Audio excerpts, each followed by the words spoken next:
Welcome back, folks, to the Get a Grip on Lighting podcast. On today's show, we have Alex Baker from the IES. Well, we were at DLC when we talked to him, and we had a whole bunch of different stuff to say. It was good conversation. It's always good to talk about the IES, what they're up to, what their plans are for the future. They are the lighting authority. This episode of the podcast is brought to you by Keystone Technologies. Go to KEYSTONETECH.com, baby. Light made easy. The retrofit kings. Liking that 9-watt bypass there, Greg. Yeah, well, they brought out a new LED tube that they're going to have available in July coming up. That's going to be 9 watts and a 4-foot bypass tube. Flicker free, which you like, Mike. It's got that. And 180 lumens per watt, 183. That's crazy. So you're talking the original tubes were 100, 120. Now they're up to 180. Keystone knocking it out again with that product. I think that'll be a great seller for them. So check it out when it's ready. Yeah, for sure. And it's crazy. How much further can we go, man? I thought we were close to the max, but that's a good 20 lumen per watt jump from the previous generation. So keep it going. Let's go. Sell more. Go to KeystoneTech.com. It's almost time you could take out the 16 and 18 watters from the old and pop in a Keystone 9 watter. I know. It's starting to be that way. Let's go from the 32 watt T8 to the 25 watt T8 or the 28 watt or whatever we want it to be. Do it, son. Time to upgrade. Go to KeystoneTech.com. And you got that flicker argument too. Go to KEYSTONETECH.com. Light made easy, the retrofit kings. But for right now, we're going to throw Alex Baker from IES at you. Recorded at the DLC annual stakeholders meeting. Welcome to the Get a Grip on Lighting podcast, Alex Baker. Thank you. Happy to be here. Yeah, say hi to Greg Eric. Hi, Greg. Hi, Alex. Thanks for coming on. Good to have you at the DLC convention in person. Yeah, that's always good. So tell us, what is it? Why is the IES here, and what is its relationship to the DLC? Sure. So the IES is a standards development organization that's accredited by the American National Standards Institute, or ANSI, and we developed the ANSI standards for lighting products. So especially for measuring lighting products. And so the Design Lights Consortium uses our standards as part of the process for evaluating luminaires for qualification. And so they have an interest in the development and revision and maintenance of our standards, and we have an interest in helping anyone who wants to use our standards to make good use of them. And what do you do at the DLC? Maybe your job title. What's your job there? So at the IES? At the IES, my job is Manager of Government Affairs and Public Policy. So I manage federal and state agency relationships, and also work on a number of policy matters related to lighting practice. So NEMA is sort of the lighting industry side. When you get into products and things like that, IES is representing lighting practitioners, so lighting designers, engineers, optical designers, lab technicians, architects. How important is the relationship, or is the presence of IES at DLC now? I'd say it's important. I think most manufacturers at this point, I think, are pretty familiar with the standards that have been developed at IES for evaluating LED products, namely IES LM79, LM80, TM21, TM30 is also in that specification. So it's important to be part of the conversation. Talk to people who use our standards to evaluate their products, and talk to the laboratories who use the same standards, and just work together to try to improve our products, improve the standards over time, and that comes really by way of understanding how people are using the standards and what their experience is using them. The IES, the DLC is really an accreditation agency, right? They accredit products and offer their branding and that to be used in various utility rebate programs. How does the IES relate to an accreditation agency? Does it relate to all of them the same? Because NEMA would be another accreditation agency. UL would be an accreditation agency. So I've spent way too much time thinking about terminology over the years. So I'll break it down a little bit for you. So NEMA is a standards development organization, and IES is a standards development organization. We are accredited by the American National Standards Institute, so that's the accreditation part. Laboratories that use our standards, they are accredited by an accreditation body to the standards that they use. So a laboratory can be accredited for LM79, for instance. Products are certified, and so through a program like Energy Star, for instance, where a third-party laboratory tests the product, and that's on the other side of a firewall, often within that same company, the certification body side of that shop certifies the product to say, well, the test report looks like this, specification from Energy Star looks like this, we certify that it meets this specification. DLC, they call themselves qualification for a reason, because the products aren't sent through a third-party certification body. It's done by DNR International, which is just one company that does that work. So all these words are kind of finely tuned to be specific to what they do. So who would be a competitor to the DLC? I don't know. Do they need a competitor? I don't know. Is it something that the IES ever could have done or been done something like what DLC is doing in terms of certifying products, or is it something that they would always prefer to stay out of? It's not really the type of work that our society does. The Illuminating Engineering Society is it's a technical society. It's an engineering society, obviously, and it's really focused on standards development, education, networking among lighting practitioners. This isn't the type of work that we would do.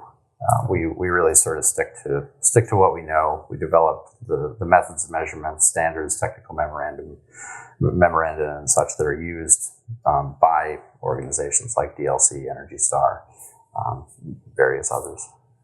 Is the DLC too powerful? Gosh, I don't know. I think that, just in listening to what people in the industry say in back rooms when they're not being recorded on the Get a Grip Online podcast, I think a lot of people think the DLC is too powerful. I think I think that they were sucked into a vacuum by the lack of the utilities needed somebody to tell them what to do. I think Jim Benya told us last night that none of the utilities have lighting experts on their staff anymore. There are very few. It's very less few. than they used to. Yeah, they used to have, the lighting expertise used to be in the utilities. Yeah. And now it's gone. Yeah, I've seen the same thing. As for whether it's too powerful or not, I don't know. I worked at Energy Star for 5 years, and I saw the value in what that program does for helping sort of keep all the junk out of the market and help to promote the good stuff that consumers are likely to latch on to. That was very much a market-based system. You could go to a variety of different certification bodies, a variety of different test labs. There's a whole market of those services available to you. I do understand some concerns with the DLC because it's not set up that way. You have to go to one place for you can go to a variety of places for the testing, but the qualification aspect happens at one place, has one price, and so I can understand that some people have that concern. And their movement into controls and human-centric lighting or healthy lighting or whatever the jargon that's going to emerge that we're going to call that. We had a great talk about that with Jim Benya last night. And we could go down that rabbit hole again of what to call it. Human-centric lighting. I just can't wait for that term to go away. Yeah. Heard that a couple times. Yeah, well, he was pretty upset about that term. Really? Simply because lighting affects all life, not just human life. That's always been my argument, is if it's lighting, as soon as you put the ing on the end of it, you make it an active verb. I don't know of any other animals, except for maybe some deep sea creatures that produce their own light to see what they're about to eat. Sure. I don't know anybody else who's lighting other than humans, right? So it's kind of human-centric to begin with, I think. But I think where it really comes from is a hesitancy, I might be wrong, a hesitancy by manufacturers to embrace the word health in the same sentence as lighting, because as soon as you do that, you start talking about Food and Drug Administration getting involved and Sure. all kinds of regulations. I think they should be involved, actually. Maybe it might be time. You know, it's interesting because we did a podcast. I can't remember. Was it with? Well, we called it "First Do No Harm." Mm-hmm. Was the name of the podcast, and it was about healthy lighting, human-centric lighting, and people are going making claims. Mm-hmm. And we've had a couple podcasts that we haven't been able to release, where people have come on and made claims about lighting and the health effects of lighting and that. And it's been problematic in that people are saying, yes, you can have productivity gains, and all the experts are saying, no, we don't know that, actually. So the health effects of lighting thing is an interesting place for the DLC to be, trying to, accredit lighting that is healthy. What do you think of that, Greg? Yeah, well, that's I think what a lot of what it comes down to is healthy, and then they're also talking about quality of lighting. And, the healthy part is a whole other animal that I don't think you can figure out until they can actually do studies where they can define and measure it. I don't think it's even worth, really spending a lot of time on. But the quality part is, and you mentioned it with Energy Star, is that that they buy an Energy Star product that it's quality. Do you feel that that's the case with DLC, or about to be the case with DLC, that they're going to actually be able to define quality of lighting? So one thing that's common between the DLC, Energy Star, and IES is that all the organizations are focused on quality. If you didn't have any sort of quality metrics within the specifications and it was purely a lumens per watt play, we would have intensely bright blobs of light that are just glary everywhere you go. Mm-hmm. So I think it's good that DLC is heading in the direction of adding some quality metrics where they didn't have. But can we agree on quality metrics? So far, I haven't heard anybody agree on it. Yeah. So can we? It kind of depends on who's in the room. Yeah. It's funny. Dr. Veach was telling us that you have physicists, biologists, anthropologists, and all sorts of different kind of scientists weighing in on this now. Mm-hmm. And it's becoming a much broader scientific issue than just light bulb geeks.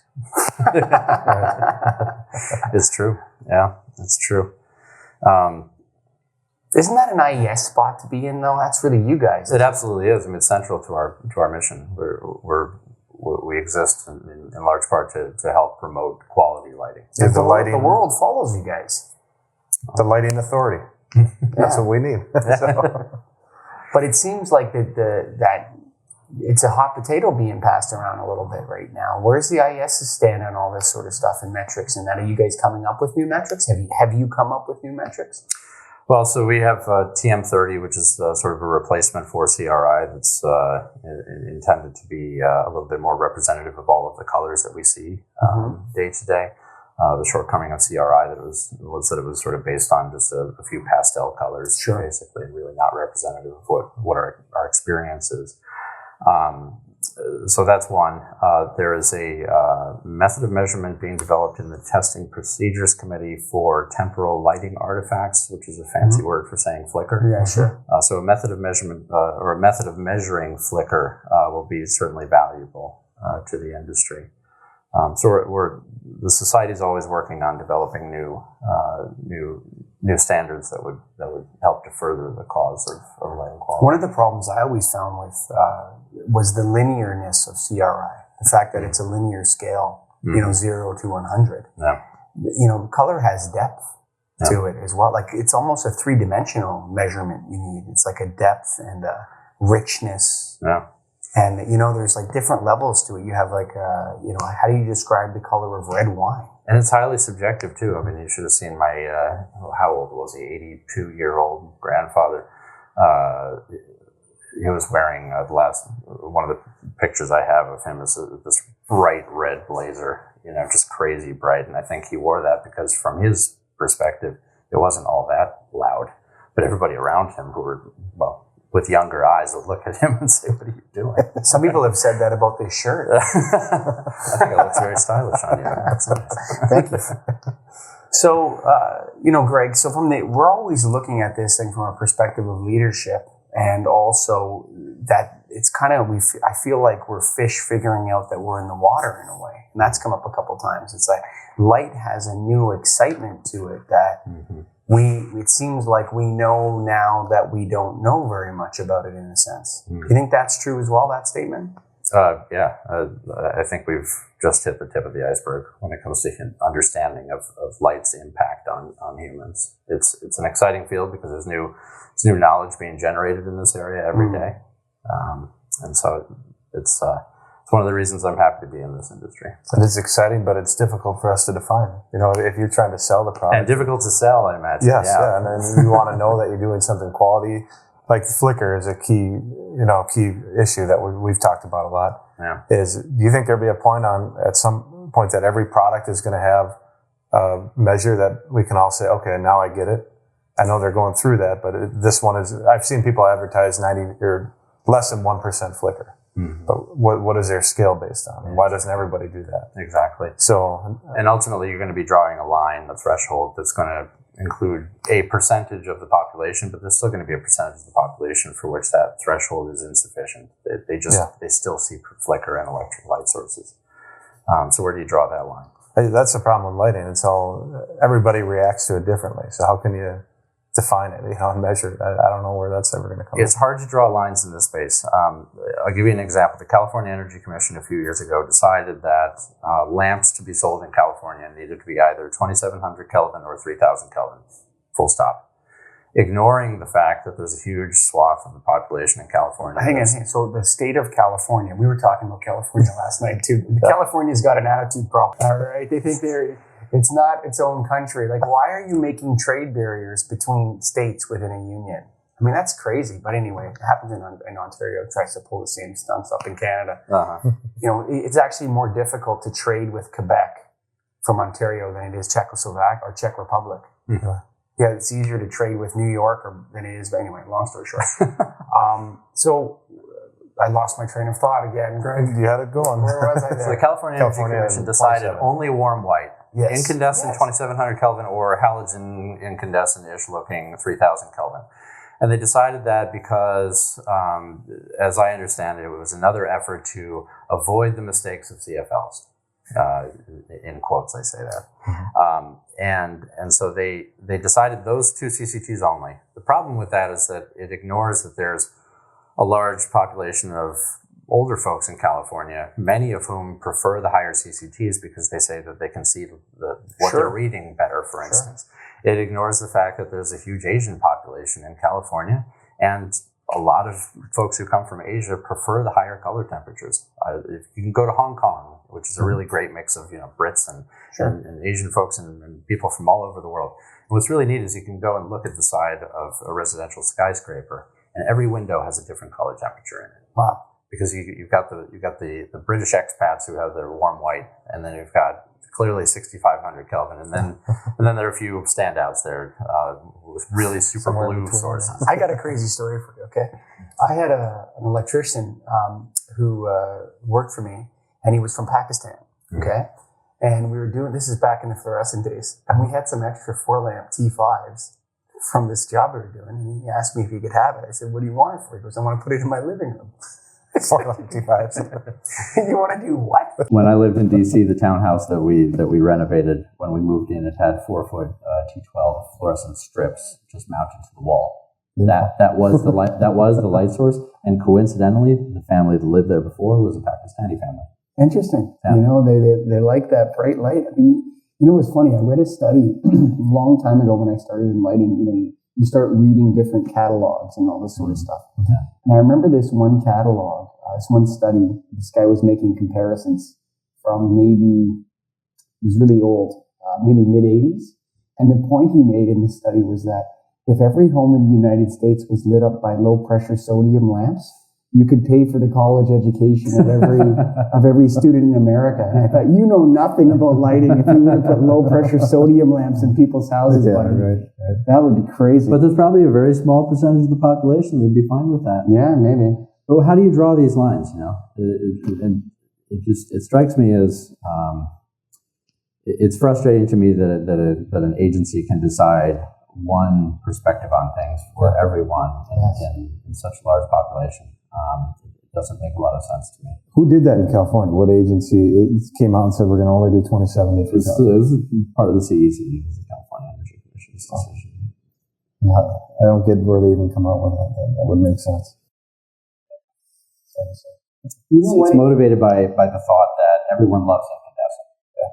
And I don't think that's I don't think got a it's lot of true people either. who moved to California from elsewhere who never had incandescent in their homes because they've come from a market where energy is much more expensive than it is. I mean, that's an extreme amount of hubris to legislate the color temperature of lighting. I mean, that's deeply, that's like there's just something about that idea that people want to dictate, like as if the little people out there don't know what they're doing. There's something to that is highly offensive to me, actually. I can understand it when we're talking about public spaces.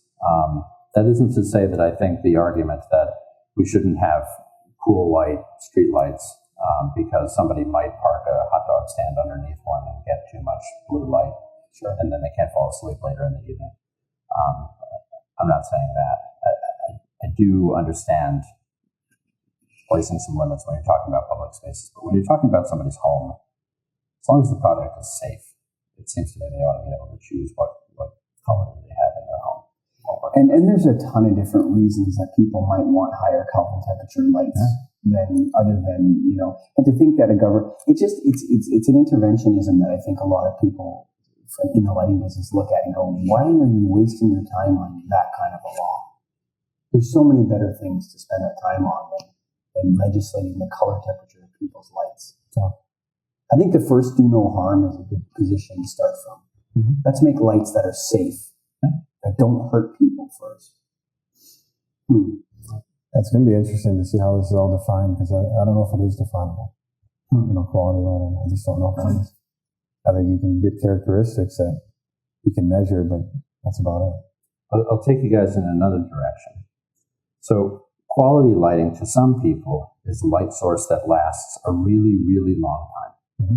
Yeah, sure. And I'm sure you guys are familiar with two IES standards, IES LM80 and TM21. Sure. So LM80 was developed by a group of experts back in the mid-2000s and published in 2008. We now have more than 10 years of experience using it. It's now an American national standard, having been revised once. We have TM21, which is also nearly 10 years old, and that's also being revised to become an ANSI standard. There's a rule in there, just to keep it very simple, and I think probably most of your podcast listeners are familiar with this. There's a rule in there that says you can't project longer than 6 times the amount of the duration of LM80 data. So if you test it for 10,000 hours, you should not be making any predictions beyond 60,000 hours. It's the 6X rule, and everybody seems to know it pretty well. Within a TM21 report, however, you can also find the values that are not capped. So you could do the projection, and you might end up with 340,000 hours. But the final step in the process is to cap it with the 6X cap. Those values are called the projected L70 and the calculated L70. The reported L70 is the one that's capped, and that's the one that's correct. The industry is, in my view, run amok with using these uncapped values that have no statistical validity whatsoever. And so we're going out selling our customers on the idea of, well, my fixture you should purchase because it's going to last for 300,000 hours, and that guy is only going to last 250,000 hours, both of which are nonsense. Total nonsense. How long have you been alive for in hours? I'll get my calculator out. Right, so but it's ridiculous. I've been alive for 380,000 hours or something like that. Yeah, I'm 41. Yeah, mm-hmm. Yeah, okay. So I'm around there too. 40,000, 400, call it 400,000 hours as long as my life. Yeah. And I feel like if anybody came to me and said this light's going to last 350,000 hours, I'd say, yeah, I wasn't born yesterday, buddy. Come on, that's ridiculous. My previous job was working for an LED package manufacturer, and so we had to compete against all the other package manufacturers who were playing this game.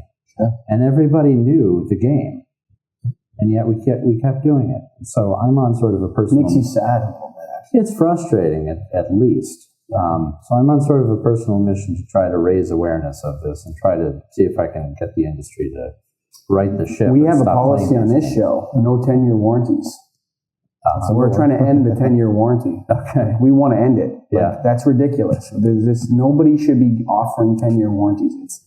It's not a viable time frame for a warranty. Yeah. Unless you're going to back a whole bunch of stuff out of that warranty. Especially where the price is at. Yeah. If you're going to charge double the amount, then give them a 10-year. Just don't do that. No, just give them 2 fixtures. Yeah, exactly. It's a 2-for-1 warranty. So that LM70, so people right now, you're saying, are using one of 3 measurements, and a lot of times, the more legit ones are using what or accurate LM70. What's that called again? So it's a TM21 projection. Sorry, TM21. So LM80, let's say you've tested for 10,000 hours, which is about a year. You then project with TM21. It gives you a projected value and a calculated L70 and a projected L70. Those numbers could be 300,000 hours, 500,000 hours, ridiculous numbers. The one that makes sense, that is actually meaningful, is the reported L70. It's the one that's been capped. Who's in charge of saying what people can put on their package? And the reason, we'll get to that in a second. The reason that Good question. that cap is there is because the original authors of TM21 knew that there's only so far into the future that you can project and be statistically valid. So, sorry, what was your question? Who's in charge of what you can put on your package? So that's the problem. This is where the handoff from the engineer to the marketing team is happening. So the engineer comes up with the TM21 report, and they hand it over to the marketing team. The marketing team looks at it and says, "Oh, well, that number is much bigger. I'm going to use that one." It says L70 next to it, right? So there's nothing there to police that right now. Can there be? Maybe there ought to be. Yeah. I don't know. The lighting industry needs somebody that's got a bat phone right to the president. Like, lighting is so important. It's militarily strategic. Yeah. It's at the heart of security. Yeah. It is as pervasive as any technology out there. So electric lighting is everywhere, right? And the president of the United States needs to know something sometimes. And someone from the industry, maybe a Jim Bennion, needs to be appointed and say, you need to call the president and tell him this right now, sort him out. Like, somebody has to be able to do that, because there's just too much BS in this business right now. I wonder if the Federal Trade Commission takes an interest in this topic. It's about time. I don't know. There's a lot of agencies that could, in the American government, that could look at lighting and make some moves. Actually, what's the one you said? The FDA. Yeah, they could look at lighting. Well, insofar as there are health claims made. Yeah. So they have to, if there are health claims made.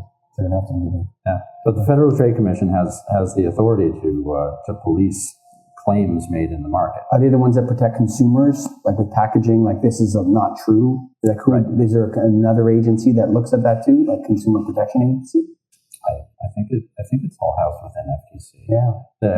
So the FTC is responsible for the black and white lighting facts label. Some may not be aware that there were 2 lighting facts labels circulating for a few years. There was the DOE's colorful lighting facts label. I say that because this is the easiest way to differentiate the two. They had the colorful one. That was just sunset recently. The FTC continues to have a black and white lighting facts label that remains in effect for any lamp that's within the scope.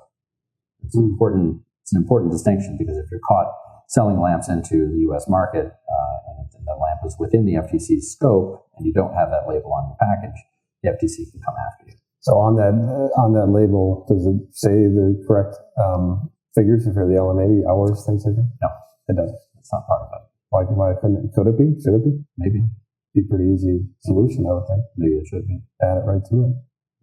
Yeah, if we don't start acting more responsible as an industry, there's going to be more regulation coming for this industry, and it's going to get tougher, actually. Yeah. Well, I think it's undermining the credibility of the story that we collectively have been selling about solid-state lighting. Put this in, it'll last, what was the claim? You put this in, it'll last until your kid leaves for college. Yeah, right, buddy. Yeah. You know what's funny is that, like, I think the easiest metric that so I'm selling light bulbs every day on the street, buddy. So is he. Like I'm standing in front of customers every day, and they'll ask me about it. I say, you got to think about 2 times the life of a fluorescent tube. Mm-hmm. That's a good way to tell them. Okay.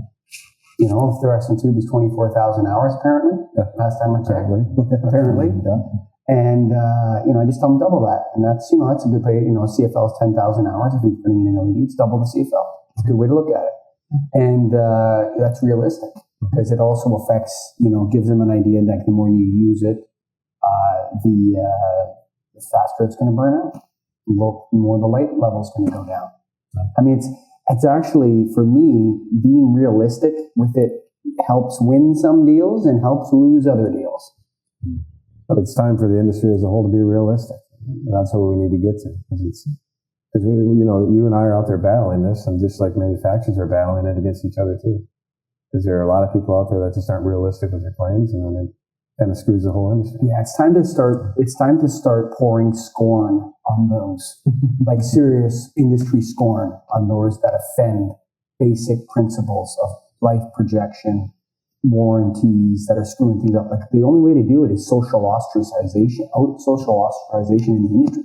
Like to point them out amongst your colleagues and say, stop doing that. I gave a presentation about a month ago at an industry event to this effect. I had a hall of shame where I showed about 30 examples of manufacturers, including many multinational corporations who have adopted this as their policy, just to use the uncapped values. Yeah. But there were 50 people in the room. That's who I reached with that. Sure. So I'm sort of a personal mission. Well, 5,000 people are going to listen to this. There you go. We're moving it up. 50, 5,000. I need 50,000, 500,000. Yeah. Keep increasing. Greggy, anything else?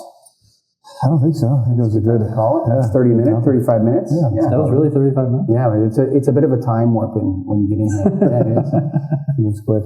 Yeah, cool. So thank you for coming on the Get a Grip on Lighting podcast. Thanks, I appreciate it. This was fun. Yeah, it was fun. Thank you.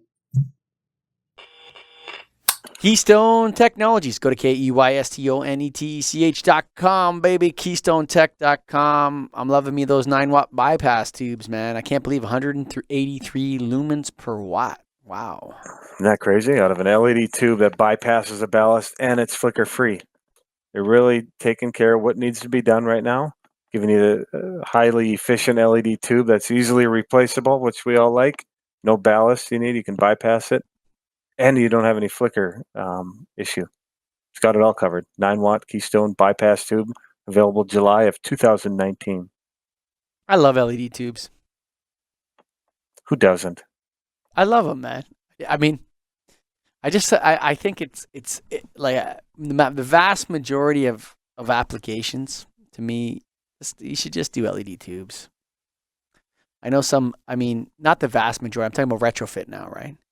I'm talking about new fixtures and that. I mean, there are applications where you want to make the look better and you need new fixtures and so on and so forth. But, so many people out there, just pop in that new tube and get on with your life, man. It's especially now flicker free. We've really settled things down. Keystone's a leader. So go to KEYSTONETECH.com. And, of course, the National Association of Innovative Lighting Distributors. Go to NAILD.org. And thank you, Alex Baker, for coming on the show. And, of course, all of our listeners, Greggy. We love them. Thank you, listeners. Got to. Yeah, come on.